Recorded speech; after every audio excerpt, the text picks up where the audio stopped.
क्या आप अपने जीवन में खुश हैं? प्रश्न अपने आप में अर्थ से भरा हुआ है, और यदि हम ईमानदार हैं तो हम में से अधिकांश लोग मिश्रित उत्तर देंगे। यदि आप अपनी आइसक्रीम गिरा देते हैं तो आप परेशान होना या इसे हंसी में उड़ा देना चुन सकते हैं। अपने मन को नियंत्रित करने का मतलब है दुखी होने के बजाय हंसना और उस पल का आनंद लेना। खुशी सिर्फ इस बात से नहीं है कि आपके साथ क्या होता है, यह इस बारे में है कि आप कैसे सोचते हैं और जो होता है उस पर प्रतिक्रिया करते हैं। सकारात्मक विचारों को रोककर, अपने दिमाग को नियंत्रित करके और रोजमर्रा के क्षणों में खुशी ढूंढकर आप तब भी अधिक खुश रह सकते हैं जब चीजें सही ना हों। खलूसी को खजाने की खोज के रूप में सोचें। असली खजाना आपके अंदर है और मानचित्र एक सकारात्मक दृष्टिकोण है और आप चीजों पर कैसे प्रतिक्रिया करते हैं। यदि आप ट्रैफिक में फंस गए हैं तो आप क्रोधित और परेशान हो सकते हैं, या आप अपना पसंदीदा संगीत सुन सकते हैं, साथ में गा सकते हैं और अपने समय का सदुपयोग कर सकते हैं। अपने मन को नियंत्रित करना सीखना अपने और अपने जीवन के प्रति शांति की भावना पैदा करने के लिए महत्वपूर्ण है। चाहे आपकी परिस्थितियां कुछ भी हों, अपने विचारों पर नियंत्रण रखें और आपको स्थायी अटल संतुष्टि का मार्ग मिल जाएगा। अर्जुन के गुरु द्रोणाचार्य के धनुर्विद्या में मन को नियंत्रित करने के महत्व को जानते थे। द्रोणाचार्य अर्जुन के लिए एक अनोखा प्रशिक्षण पद्धति तैयार की।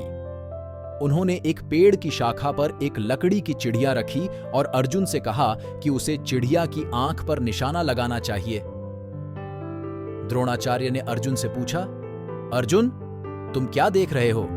अर्जुन ने उत्तर दिया, मैं पेड़, पत्ते, शाखाएं और पक्षी देख रहा हूं। द्रोणाचार्य ने उसे केवल पक्षी की आंख पर ध्यान केंद्रित करने का निर्देश दिया। कुछ दिनों के अभ्यास के बाद द्रोणाचार्य ने अर्जुन से वही प्रश्न पूछा। अर्जुन का जवाब बदल गया था, मैं चिड़िया की आंख देख रहा हूं और कुछ नहीं। अर्जुन ने अटूट फोकस के साथ उत्तर दिया। द्रोणाचार्य ने अर्जुन की ओर रुख किया और कहा, अनुशासन और अभ्यास के साथ कोई भी अपने मन को नियंत्रित कर सकता है।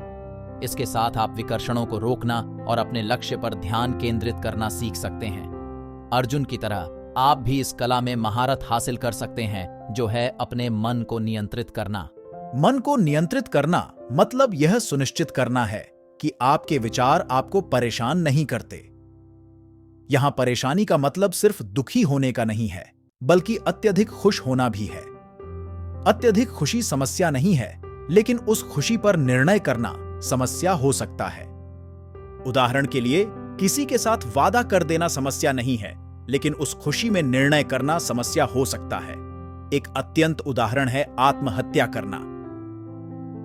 अगर आप जागरूकता के साथ समझ सकते हैं कि अत्यधिक खुशी और दुख में निर्णय लेने से पीड़ा और दर्द होता है, तो आप खुशी के पीछे नहीं दौड़ेंगे।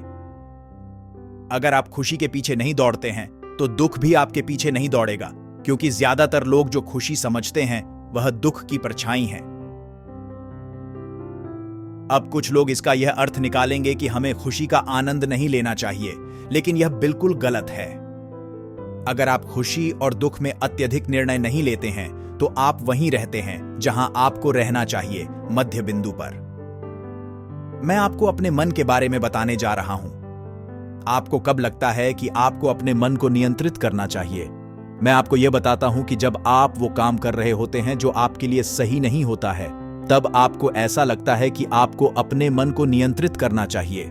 सोचिए, एक व्यक्ति को जो मजाकिया और अश्लील वीडियो देखने, सोशल मीडिया पर बेकारी में समय बर्बाद करने, जंक फूड खाने और देर सवेरे उठने का आनंद लेता है।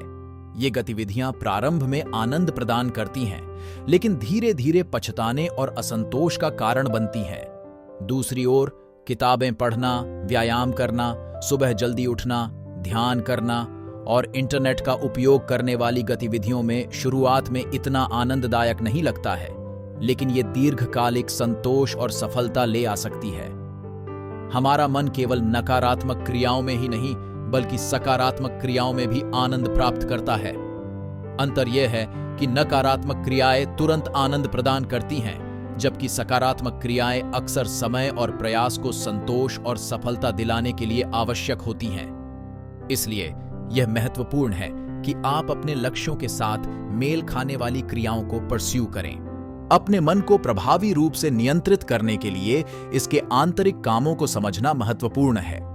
मन को दो हिस्सों में विभाजित किया जा सकता है, सचेत मन और अवचेतन मन, जिसे अक्सर बुद्धिमत्ता के रूप में देखा जाता है। सचेत मन का तर्क करने की क्षमता होती है और सही और गलत के बीच का भिन्न कर सकता है। दूसरी ओर अवचेतन मन ऐसी भिन्नता नहीं करता है।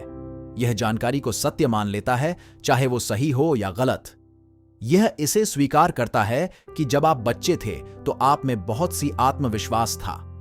हालांकि जैसे जैसे आप बड़े हुए, आपका आत्मविश्वास कम हो गया, क्योंकि आपने स्कूल, समाज और दूसरों से बार बार नकारात्मक टिप्पणियां सुनी। आपका अवचेतन मन इन टिप्पणियों को लेता है और आपके आत्मविश्वास को कम कर देता है। यह याद रखना, अपने मन को नियंत्रित करने का मतलब अपनी भावनाओं को नजरअंदाज करना या खुशी से बचना नहीं है। इसका मतलब है स्मार्ट निर्णय लेना।